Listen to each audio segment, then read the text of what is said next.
used to. A much smaller Dicky Doc? Yes. Or are you actually saying Dicky Doc? Dicky Doc. Interesting. Yeah, Dicky Doc. So, it's a term I totally just made up. I can tell. Today. So what is a Dicky Doc about, friend? Something that Thano never thought he would talk about on this show. For sure. This is kind of in the vein of our Tom Brady episode. Kind of. Yes. So, but something I did not know existed until I was solicited to coerced. Cover it. Not even coerced. It's also our shortest piece of content we're probably covering as well. But something I didn't know. Do you ever get those feelings where you learn about something historical that you just had no idea that existed? Like, this is a big deal. I never knew this was a thing. And then you bring it up to people. They're like, yeah, this was amazing. I'm like, oh. Have you talked to people about this? I talked to my trainer about this. Oh, fuck. Really? Yeah. I am so interested to hear about this. Yeah. All right. So we're going to talk today. So for the millions and millions of viewers, you've heard about I used to be, back when I was in middle school and early high school, I was a huge WWE fan. Yeah. I used to play the games. I used to buy the shirts. I used to watch the shows. And your fandom has resurged in the past. Year-ish or so. Like, I started watching at Survivor Series, which is one of the pay-per-views, was in our own stomping grounds of Rosemont, Illinois. Mm-hmm. It was a lot of fun, and I was like, hell, my friend gave me his Peacock. I can watch all the pay-per-views for free. I'll keep it, because like that used to be one of the biggest like issues that I had with wrestling. Yeah, was like you would follow the stories, and then the stories usually, so like you can think of like mini seasons, right? So like you have stories, and then a lot of them culminate at these like special events. But the problem was, well, they were the ending of the story was locked behind a $50 paywall. Oof. Right? Yeah. And like it was hard to like have to wait until the next day to figure out what happened, and you don't even get to see what happened. Yeah. So now that I'm watching, I was like, you know what? It's that time of the year. We're actually doing this. And the reason why I said if we could do this recently or now is because the anniversary is coming up with this. What day is the anniversary for this? June 28th. June 20th. Oh, that is coming up. It is next week. It's in 9 days. Yeah. And if you haven't figured it out, what we're reviewing are millions of fans. You may have heard of a review of hell inside of an Italian nun's womb, even though she was not Italian. But have you heard of hell in a cell? Hell in a Cell. Yeah. So it is. So funny enough, the event is not called Hell in a Cell. I was going to ask. So the event is called King of the Ring. Yeah. The way it works is it's a big tournament. During the episodes of the TV, the televised shows, like you have your bracket, and then at the end here you have the big contest for the King of the Ring. Yes. Right. It's separate from like the World Championship. It's just like a fun thing they do.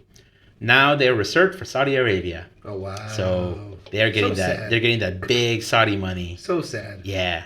It's kind of nuts. But anyway, the Hell in the Cell is just a match type. Mm-hmm. You lock the wrestlers ideally inside of the cell, and the whole point is there's no way out. There's no way out. But that's not how this match goes. Which is insane, right? So who are our characters? So our characters, we have Mark Calloway, better known as the Undertaker. Right, I had heard of him going into this. I think everybody's heard of the fucking Undertaker, right? And then the other one is Mick Foley.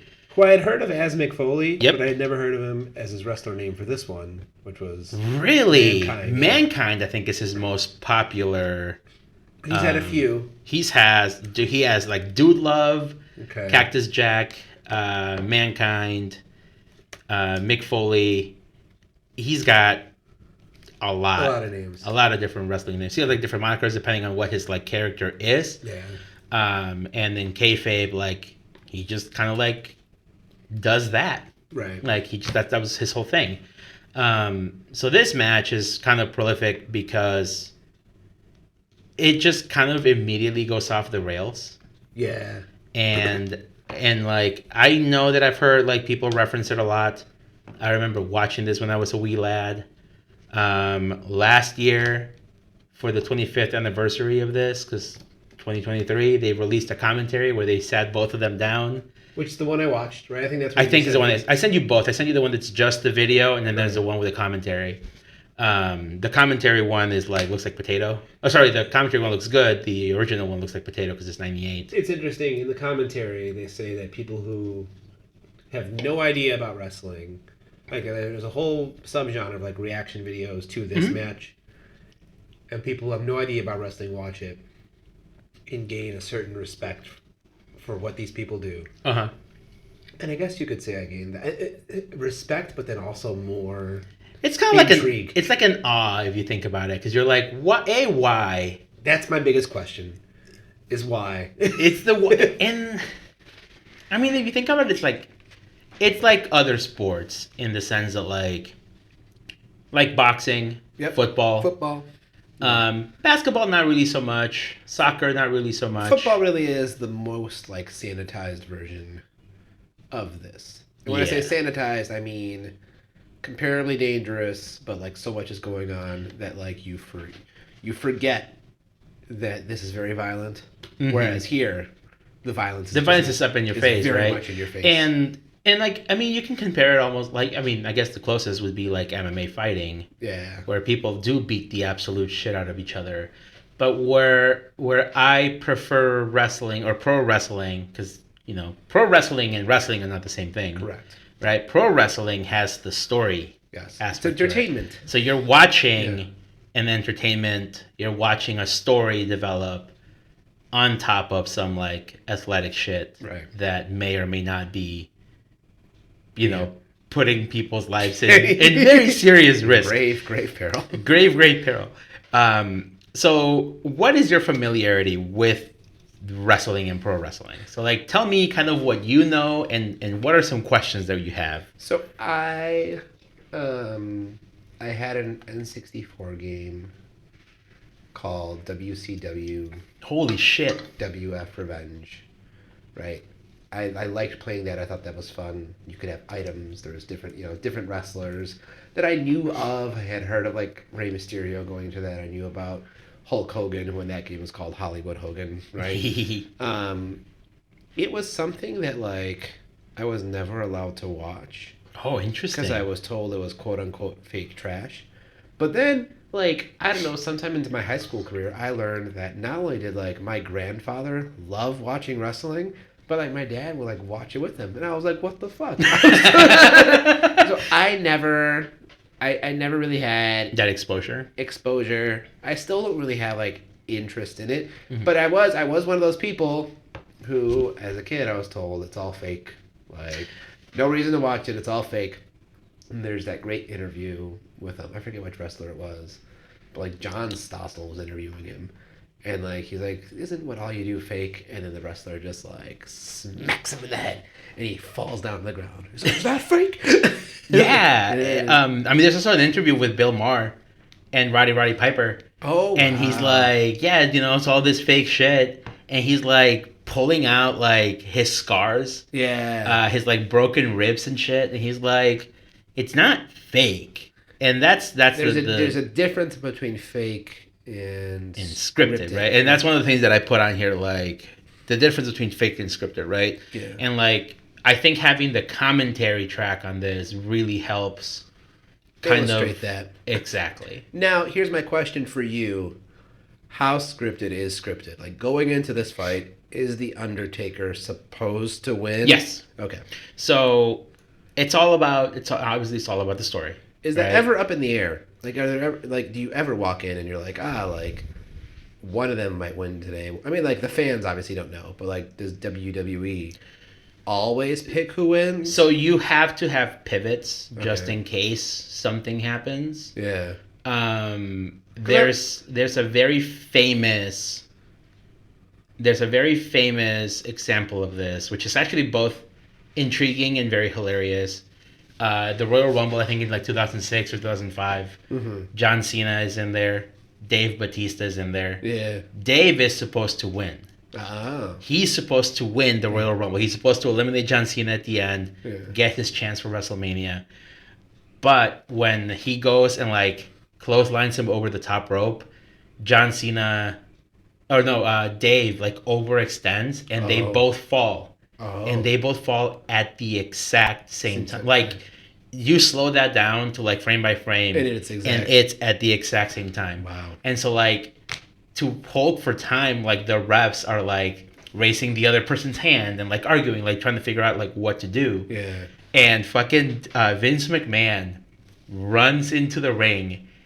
He hits his quads on the ring and just blows both of them out. Oh, wow.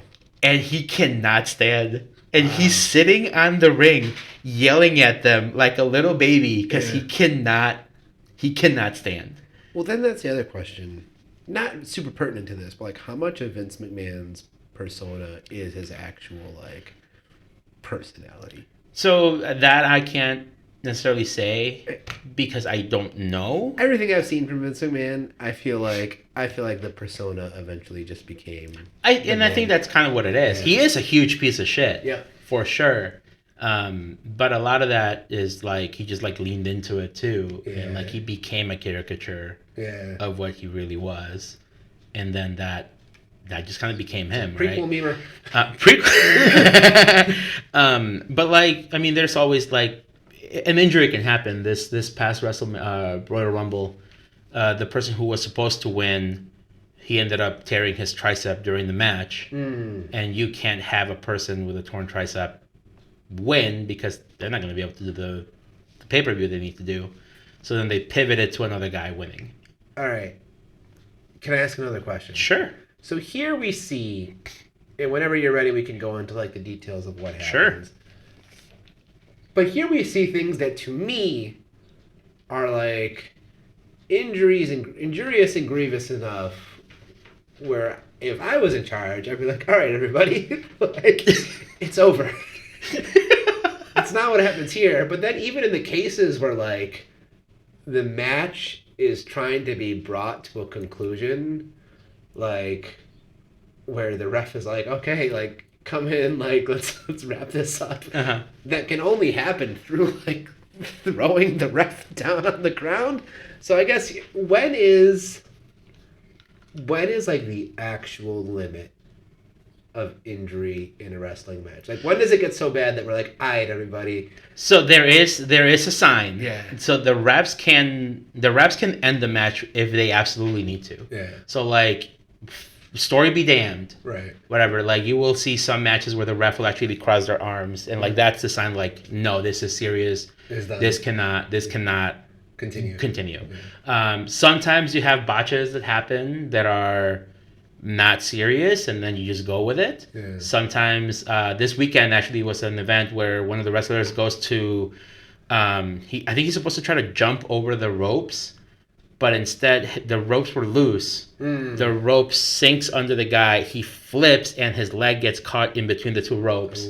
And if he had landed wrong, it could have been your ankle is snapping here. Yeah. And so then the ref checks in on him. Apparently, from what I've read from like the insiders, he was fine, and the ref basically gave the other guy the okay, all right, let's go into this. He's not injured at all. Yeah. Let's pretend he is, and then you make that into an angle. Yeah. Wow. But if it is done, they will end the match. Yeah. And the only problem here is sometimes the performers will not actually tell the ref really how injured they are. Because like here, when they're talking, there's a point that I remember from the commentary where Mick Foley's like, all right, this is done, just like slam me down. And like, to me in normal, when I say this is done, I don't typically follow it with anything, just like slam me down. I say, all right. Well, and that's kind of the thing though. So like most of the wrestling moves are designed to be very low impact. I would imagine. Right? Like if you're jumping onto a table, you got to figure out how to minimize that. Like yeah, and I mean the tables are slightly cracked already, so that it's very easy to go through. Yeah. The chairs, they're not actually steel. I'm pretty sure they're aluminum. So they will hit. They'll be very loud, but they'll minimize the damage. The tables are meant to, like the announcement tables are meant to kind of easily fall apart. They're sturdy enough that you can stand on them. Yeah. But like the impact will make them basically pop, right? But there's only so much you can do when you're being thrown off a like Force equals mass times acceleration. Yeah. So let's go through this really quick because we can talk about some of this stuff. So Mankind's the first to come out, and he immediately goes up on top of the cell. So that's supposed to happen. So yes, they were supposed to start the match up on the cell. Yeah. But like immediately, like even Mick Foley's like, I made a mistake. I fucking hate being up here. Yeah, he hates heights. Yeah. Unfortunately, a lot of wrestling stuff involves heights. Yep. The Undertaker just goes up as well and starts a slow walk, which is really funny because like that's almost a joke as how slow he walks in. But even though they were supposed to start up there, they were not supposed to be up there for long, right? As proven by like the very first main thing that happens within like the first 2 minutes is the cords holding the binding things holding the they're starting to like collapse, right? And so then how were they supposed to get down? So he was supposed to throw him off, and then climb down, climb down, and then maybe get him into the ring. They'll close the door, they'll chain it, and then match will officially start. Gotcha. Right? Technically speaking, that match hadn't started until they were in the ring. Oh, wow. So before the match even starts, he throws him off. So the match started really before the match started. The match started before the match started. Yeah. And he throws him off, and he just lands like a sack of potatoes. Yeah. And I think I can't remember if I told you, but like the crazy thing about that episode or that match is like 8 minutes of this 25-minute match are just the medics going, holy shit, I think he's dead. Yeah. And they had to raise the cell with Undertaker still on top. Yeah. Because they couldn't get the gurney down. Yeah. Because they had to take him out on the stretcher. Yeah. So, but then like in a lot of cases with a lot of other wrestlers, like that probably would have been the end of the match. They would have finished it. Absolutely. There's very few wrestlers that I can think of who would say, no, let's keep going. Because he does get on a gurney. He does, and they are taking him away. And then he chooses to get off the gurney. Yeah. And that's all Mick Foley's That is all decision. Mick Foley's decision. Wow. Because he knows, like, from a fan perspective, like, what you watch should be cool enough that, like, that's just it. Right. Right? You get a non-match, but you had a cool spot that happened. Mm-hmm. That's the end, right? But for him, he's like, this is not good enough. Wow. We can go even crazier. Which they do. Good for him. Yeah. But like, what's the first thing he does after that cell goes down is he fucking climbs up again. Yeah. And then immediately gets chokeslammed through it. That's where I think that was a question that I had. Is like, okay, if this is continuing, is there a way that we can just get the Undertaker back down? Like, can't you just like yell and point and gesticulate and be like, "Get the fuck down here, you coward"? But that's all his. That's all his decision. Yeah. Which is the crazy thing. And so he goes up into the thing. He gets thrown down, and you can and the commentary does a really good job of talking about this too, where he's like, "I thought it would take more than one hit." No. And no, he just goes right through the grate. Yeah. And this is where he gets hit with. He lands on the chair.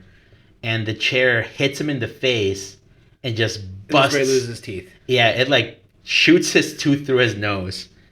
Now, I think I've never been on a proper boxing or wrestling ring. Mm-hmm. And like, granted, they are springy, but what I've heard is at least, even though they're springy, they're much harder than they still look like on TV. So they are. The ropes are very hard. I've been on a ring a couple times. Yeah. The ropes are like thicker than like a normal rope that you would buy at the store. Yeah. They are kind of springy, but just because of the tension, but they are very hard. So when you hit them, they dig into you. The ring itself is like thick plywood. On the bottom, there's like maybe like a couple inches of like foam. Wow. So like it absorbs some of the impact, but you are primarily hitting wood. That's crazy. There is some spring, because you don't want people hitting that hard. But like even when you take hits outside the ring, like it's like a gym mat. Yeah. Like it's not enough that like you will sink into it, but it'll still hurt. It's not a foam pit. It's not a foam ball pit. Like, no, it's not that type of foam. It's like Like those little tiny like hard foams that like interlock into each other. It's basically that. Wow. So like that's why a lot if you like pay attention to a lot of like people taking like suplexes or like power bombs, they will extend their arms to maximize the area, right? Yeah. So like it's all like fucking physics. That's so much decision making. I mean, granted, it is all practice and muscle memory that you just have to do over and over again, but still, like, to me, just sitting here as an outsider, I'm like, there just seems to be so much margin for error. Like, oh, absolutely. All the time. Absolutely. And I mean, this is kind of proof of that, right? Like, they're like hoping that it'll take 2 to 3 hits to get him through there. So, you know, you minimize that issue of like trying to get him down, and it's immediate. It really is amazing that this is allowed. Yeah. Right? People talk about how it's amazing that the NFL is allowed and fair, but like, it is very much like with all the things that could go wrong and the fact that you're like, I'm hoping that like 2 or 3 hits will keep us here. Right? This is like the way we're talking about it is like the way that they talk about getting Mark Watney off of Mars. Like, this should work, but we're only doing this because it's an emergency and we have no options. Yeah. Whereas this is like, no, what are you doing this for fun? Pure entertainment. But it's also crazy because like things have changed so much in the way they do these types of things. Like this type of match just does not happen willy-nilly. Yeah. Like it is extreme circumstances. Even when they do happen, they are extremely toned down. So was this the Attitude Era? This was one of the this is deep in the Attitude Era. Yeah, for sure. And like it was almost like the more blood the better. Right. And that's kind of the 90s. For sure. Yeah. And I think that lent to some like really insane cool moments, but like looking back you're like, holy shit, these people are killing each other. Yeah. And themselves. That's kind of what's happening. Yeah. We get the good old standard like thumbtacks. That was also amazing to me. So that is the one where it's that moment where the sport to me is at its silliest because mankind is the one who like disperses the thumbtacks, right? Yeah. And then Undertaker falls but doesn't land in them well enough. Who falls in the thumbtacks? Oh, it's him. It's Mick Foley. Mick Foley goes on them, and then he's like, not good enough. Not good enough. Do it again. Let me roll around in them. And they're like, this is insane. It's insane. But again, it's like there really are only a few wrestlers who are like, I'm okay doing this. Yeah. And maybe back when Vince was like fully in charge, he could try to force people into doing things like this. But even then, like I feel like with this, he would kind of pump the brakes on that. Like he would do some awful shit. Yeah. There's another wrestler named Edge and Lita who he forced to do this thing where they were gonna have sex on stage. And it was very awkward and very uncomfortable for everybody. Yeah. And they did not want to do it, but he forced them to do it. And like, how did they? Were they like cover it up? I mean, obviously they didn't. They didn't. No, they like. I think the furthest they got was like they removed someone's pants, and then John Cena comes in and like flips the bed. I see. So like it never. It was never going to get anywhere. Yeah. But it's just the idea of putting your characters in this like situation that they didn't want. Right. But you as like the head honcho who has their contract over their heads. Yeah. Can force them to do it. Yeah. And that goes also for like the violent stuff. Like Edge will do all the violent shit, but put him in that situation, he's like, no, I don't. That's not what I want to do. It's uncomfortable. I don't want to put Lita in the situation, the female wrestler. So I remember seeing the beginning of a match. I don't know who it was at all, but they were in the hallway. They were doing the thing with the microphone where they're like mean to each other, and there was a woman who was getting ready to avenge her father. She was yelling at another woman, and then they start making up. Oh. And then I couldn't have been older. When was this? I had to be in elementary school. Interesting. And I was like, huh. And all that shit's been toned down. Yeah. I think it's starting to ramp back up because they're going to Netflix. Nothing's new under the sun. Nothing's new under the sun. But like, I mean, having this match kind of be as like as important to like the sport, because like it stretches outside the bounds of like people watching it who are like huge fans. Right. Like you have, the common folk, the normies, the Thanos, right? Folk, yep. Who like just they're like, no, like we don't watch this, but like now you know this. Yeah, and I'm glad I do. I'm glad that like because it definitely does make me understand. Here, Mick Foley puts it, you gain a certain respect for the sport. And one of the things that I think is kind of interesting though is like even though you know that the outcome that is happening has been set in stone 99% of the time, right? People will still get so fucking mad. Oh, really? People will get so mad that it didn't go the way they it's almost like, no, this person cheated my person out of this. We're like, well, no, they didn't cheat them out of this. This was the script. This is the script. And so in '98, if you haven't seen this match yet, I mean, honestly, you're not going to know that it's going to go down the way it's going to go down. But like, if you're using your brain, Undertaker's going to win. Like, is he the favorite? Like, at this point he was. Mick Foley was kind of like, he was known for taking like bumps. Later, he did win like a huge match against The Rock, and I think it was The Rock. Won like the championship. It was like almost a fluke that he won in the story, and it was a huge deal because he was like never really that type of a guy who would seriously be like a world champion. Yeah. So like going into this, like I think everybody already like knew. Taker's going to win this. How he's going to win this and what crazy shit's going to happen. It's not about the... It's not about the journey. It's not about the destination. It's about how you get there. Some fun facts that they posted about, like, in this match alone, Mick Foley got a dislocated shoulder, a dislocated jaw, a concussion, bruised ribs, internal bleedings. I'd be surprised if he didn't get a concussion. For sure. Internal bleeding is scary. It is. He got thumbtacks. Into the back, and the tooth is the fucking disgusting one. Yeah. There's a match where his ear like gets ripped off, and the ref has to pick it up and put it in his pocket. Wow. And at the end, he's like, "Here you go." He's like, "What's this?" Like, it's your ear.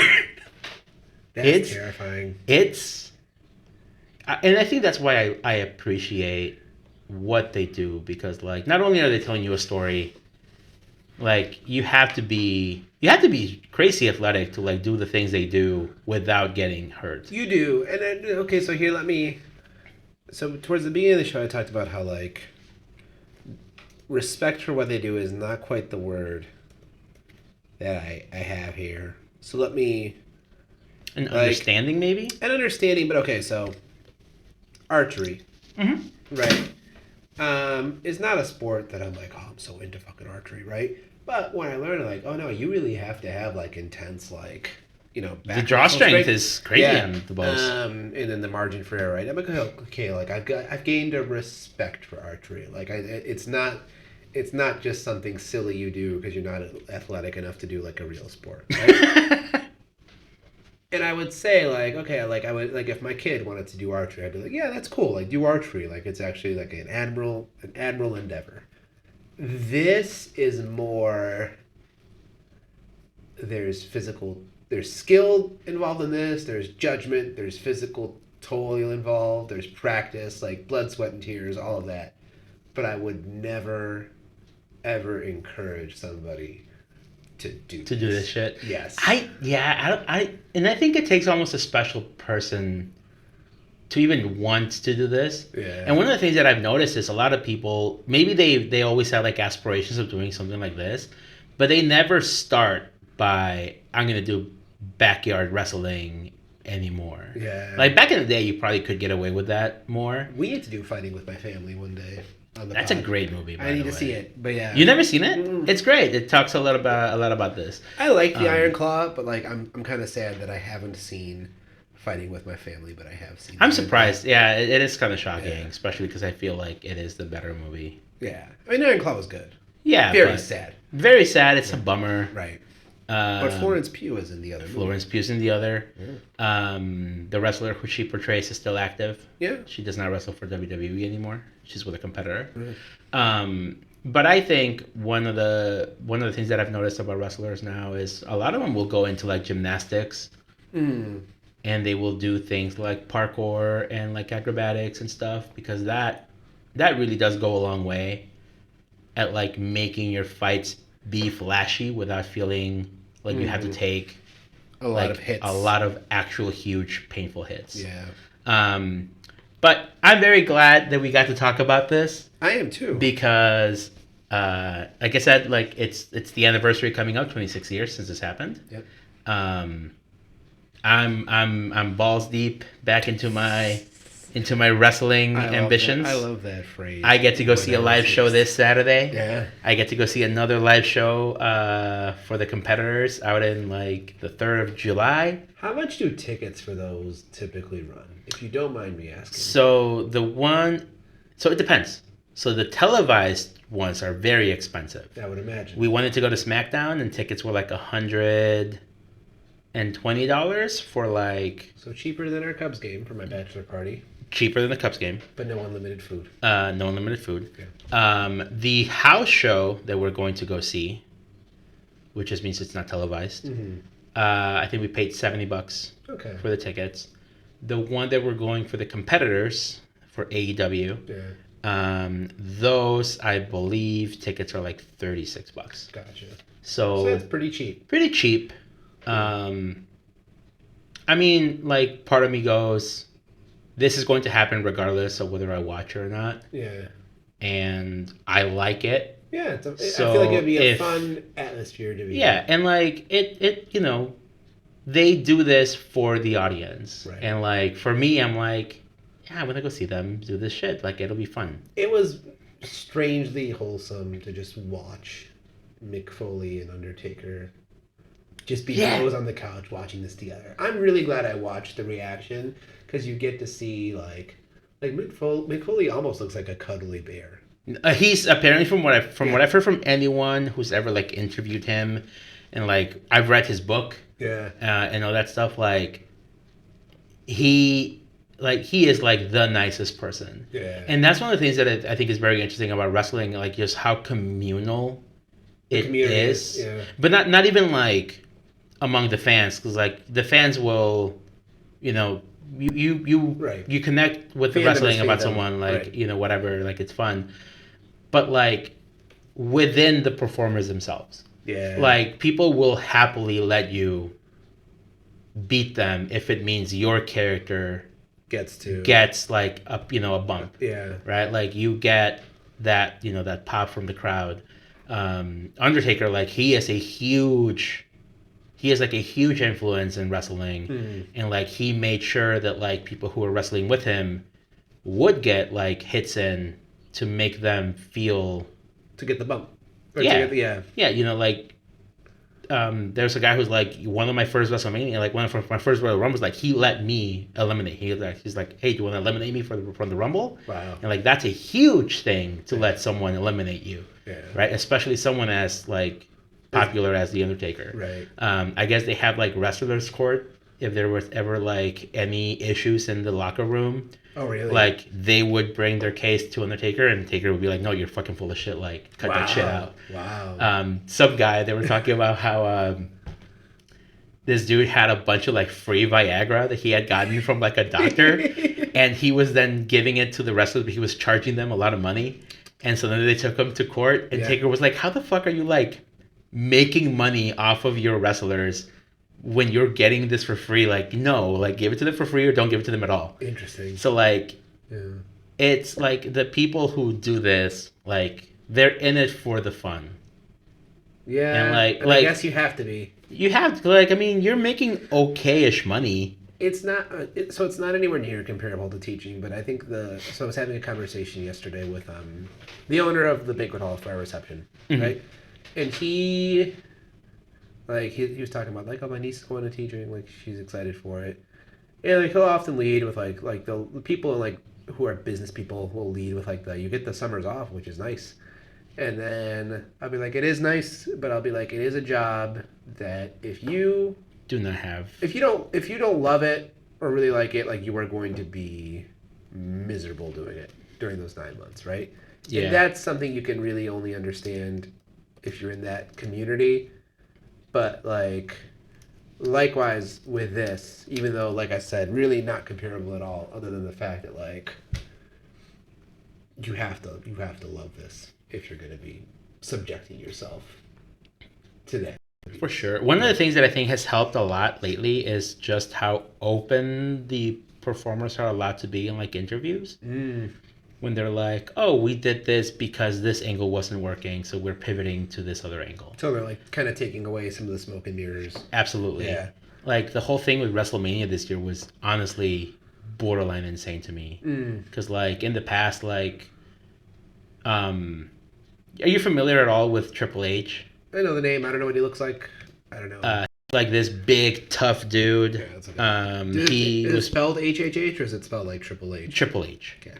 Triple H. He's apparently now like in charge of like the creative decisions. Oh wow. And like he gets a lot of input from the wrestlers. Okay, I've seen this guy before. So like yeah. Now that he's in charge and Vince is not, like he gets to like say like, hey, this is not working. Let's change things up. Like let's do what the audience actually kind of wants. Yeah. Pay off, like make sure that like things happen okay. Whereas in the past, like if things were not happening, they were going well. No, they're going to happen anyway, whether you like it or not. That's cool. It's so like, and then like the performers come out and they talk about this, and like they just sound like they're happy. Yeah. They're happy that they get to be there, but they're also happy that the people watching them are happy. Yeah. So that's awesome. It's very interesting. Yeah. Homie, it's been a good time right now, apparently, from what I'm hearing. It's a good time to be back into wrestling. That's good. Things were bad, apparently, back in 2019. People, like, stopped watching. Well, I honestly thought, until you started getting into it, I honestly thought that this was, like, I thought that this was going the way of the dinosaur. Because I was like, I don't really know anybody who follows this, right? I don't even know when it's on, right?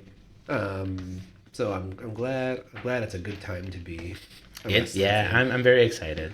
All right, everybody. Well, hopefully people watch this. Again, it's on YouTube. It's like 25 minutes. Yeah. Check it out. It's talking about it and seeing it happen. You need to see it, especially. I would say especially if you don't know anything about wrestling, because like, there's visualizing the things that you've heard about it just makes it so much easier to understand. Yeah. The sport. For sure. Yeah. One way to really think about it is almost like stunt work in movies. Like someone not all fake. Not all fake. Yeah. Someone has to take a hit. Someone's got to jump.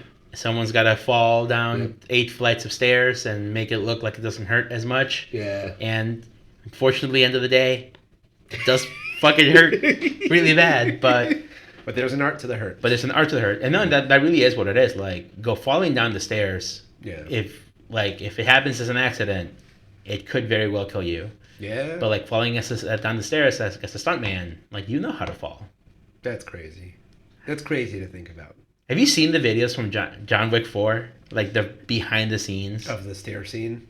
Not just the stair scene, but there's a scene early on in the Osaka Continental where a guy just falls down an escalator and he tumbles and like hits the ground hard. Oof. And then like they yell cut. He just goes, all right, and he gets up.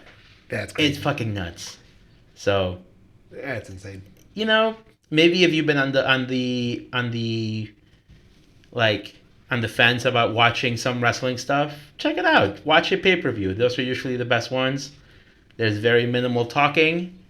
There's, mostly like action, and stories. So if someone's been on the fence, give it a chance. And besides, it's only $5 on Peacock every month. There you go. So there you go. $5. I wipe my ass with $5. Exactly. All right, everybody. Until next time, he has been Thano. He has been Javier. And this has been... Oh, hold on. Before we go. Yes. Question that I forgot to put on the thing. Yeah. If you had to pick an entrance song for a Thano wrestler, what would your song be? This is I was not prepared for this. You were not prepared. But what's the first song that like, this song would be badass to come out to? It would get the crowd hyped, like recognizable. I mean, the ones that are initially in my mind are like very stereotypical to the point where I'm sure like Doesn't one do Enter Sand? Isn't Enter Sandman used by like an actual like? I want to say that. Yeah, it was used for someone. I can't remember who. What's the Coheed and Cambria song? Which one? Bing, bing, bing, bing, bing, bing, bing, bing, bing, bing, bing, bing.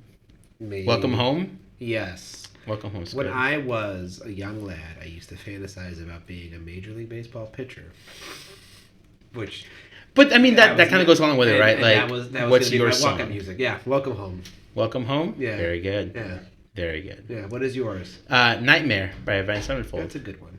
Because you can cut half of the intro down a little bit. Yeah. And, lead with the chimes and then right into the Nightmare. Yeah. And then some pyro. Hell yeah, dude. I love a good pyro. All right, everybody. Now, until next time, he has been Thano. He has been Javier. And this has been the Cine-Scoots Movie Show. Bye. Bye.